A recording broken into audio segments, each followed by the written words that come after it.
A renúncia de Mikhail Gorbachev e o fim da União Soviética. O mundo inteiro assiste a um dos momentos mais importantes da história. Acabou.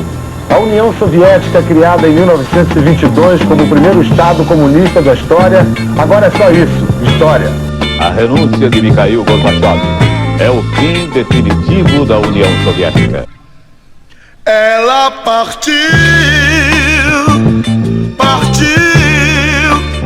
e nunca mais voltou. Ela sumiu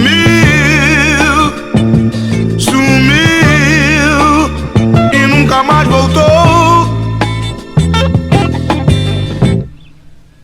Ela partiu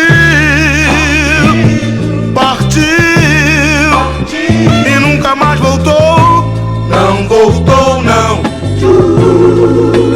Ela sumiu e nunca mais voltou.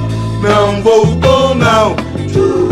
Se souberem onde... Na penumbra, sem hinos, sem cerimônias, sem homenagens, partiu para sempre um símbolo que já foi temido, já foi amado, já foi odiado e que hoje vai ter lugar em museus. A bandeira branca, azul e vermelha da Rússia agora está no Kremlin e simboliza o poder nacional nas mãos de Boris Yeltsin. É um dia de Natal histórico para os russos, histórico para todo mundo. Pedro Bial, ao vivo, de Moscou.